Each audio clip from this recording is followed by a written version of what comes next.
Assalamualaikum warahmatullahi wabarakatuh.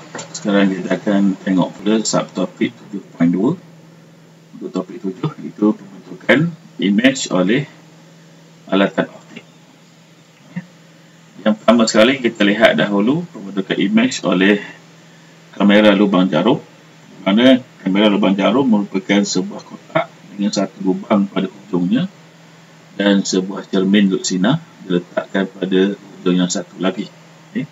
Ini adalah tempat di mana lubang yang dihasilkan pada kotak, dan ini merupakan skrin luksina untuk tempat penghasilan image. Dan ini merupakan objek. Objek ini kita letakkan di depan lubang jarum. Jadi cahaya akan memasuki kotak melalui lubang jarum pada kamera. Dan image yang dibentuk oleh kamera lubang jarum selalunya adalah nyata kerana objek berada di depan kamera. Ini adalah image yang terbentuk pada belakang kamera, maka dia berada pada sebelah yang tidak sama, maka kita tafsirkan sebagai nyata. Dan oleh kerana lihat dia, garisan sinar ini akan bergerak ke atas dan akan berada di bahagian atas ini, dari bawah ke atas. Yang atas pula akan bergerak lurus melalui lubang ini dan akan berada di bahagian bawah, maka dia akan menghasilkan image yang songsang. Okey, seterusnya kita tengok pula ciri-ciri image yang dibentuk oleh kamera lubang jarum dalam keadaan yang berbeza. Keadaan yang pertama, objek diletakkan berdekatan dengan kamera lubang jarum. Ciri-ciri image-nya, bila kita letakkan semakin dekat dengan lubang jarum, maka ciri image-nya lebih besar, bersifat nyata dan masih lagi songsang. Keadaan yang kedua, objek diletakkan jauh daripada kamera lubang jarum. Jadi jarak objek jauh daripada lubang jarum tadi, maka image yang terbentuk, oleh kerana jauh, maka image-nya masih lagi nyata dan masih lagi songsang. Keadaan yang ketiga, saiz lubang jarum kecil, maka image yang akan terbentuk tajam tetapi tidak jelas. Tajam kerana hanya membenarkan sedikit cahaya sahaja masuk, maka ianya tidak akan berlapis di antara garisan-garisan sinar tadi. Maka image yang tajam tetapi tidak jelas kerana tidak banyak cahaya yang masuk. Okey, yang keempat, bila kita tambahkan saiz lubang jarum, maka saiz lubang jarum lebih besar daripada tadi. Maka ciri image yang pertama kabur kerana akan menghasilkan banyak pertindihan garisan sinar, tetapi terang ini disebabkan bila kita besarkan lubang jarum, maka lebih banyak cahaya akan masuk. Okey, keadaan yang ketiga, kalau kita bina 3 lubang jarum, maka image yang akan terbentuk juga akan menghasilkan 3 image. Jumlah image ini bergantung kepada jumlah lubang jarum yang kita hasilkan. Kalau 3 lubang jarum, maka 3 image akan terbentuk. Okey, keadaan yang seterusnya, kita letakkan kanta cembung di hadapan kamera tadi. Kita tahu konsep kanta cembung ini, dia akan menumpukan cahaya. Maka kita akan hasilkan image pertama tajam kerana kita telah pun menumpukan garisan-garisan sinar yang masuk melalui lubang jarum tadi dengan menggunakan kanta cembung.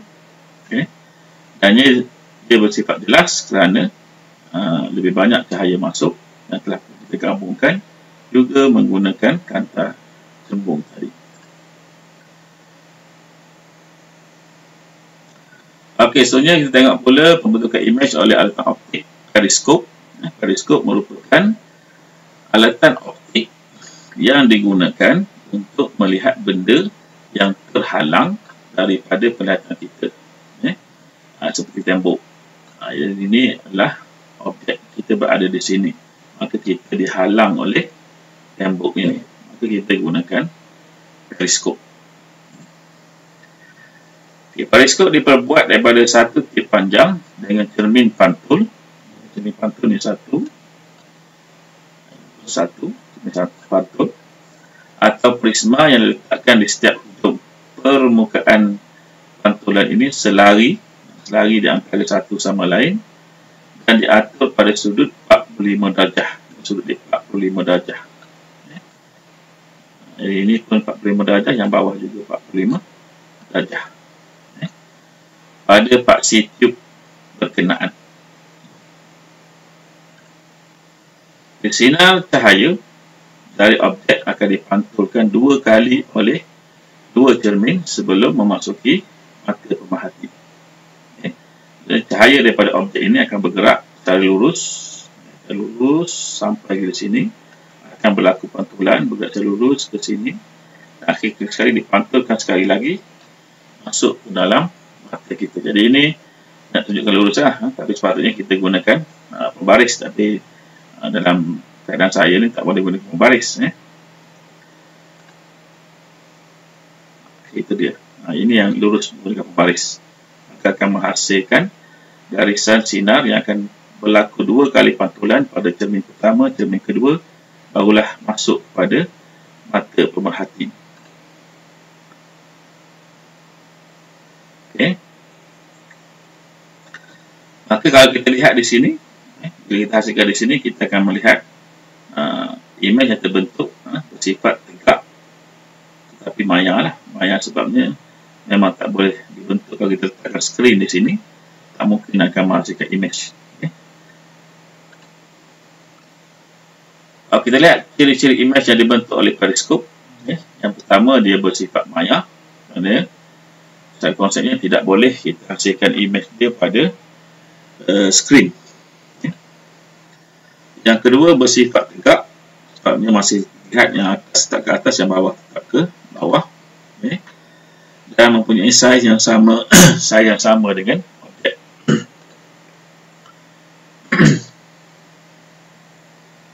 Alatan seterusnya adalah teleskop. Ini adalah contoh teleskop yang digunakan untuk melihat objek yang jauh. Teleskop. Juga di sini ini konsep tube teleskop. Ini kita ada tube, kemudian kita ada kanta mata tempat kita melihat mata di sini, dan kita akan ada kanta objektif dan juga cembung. Kalau lihat di sini dia bergerak, maksudnya imej adalah pada infinity dan akan ditumpukan oleh kanta cembung yang pertama. Jadi ini contoh dia. Jadi dia bergerak daripada infinity, akan ditumpukan oleh kanta objektif, ditumpukan pada satu keadaan. Kemudian di sini kalau kita lihat, bila imej terbentuk di sini, sekarang imej ini akan menjadi objek untuk kanta mata pula. Maka berlaku proses pantulan dia, bukan pantulan, pesongan di sini. Dan akhir sekali kita lihat imej akhir pada infinity, sebab ia bergerak secara selari. Garisan ini adalah selari. Maka kita boleh katakan imej itu akan berlaku di satu persilangan yang terbentuk pada infinity.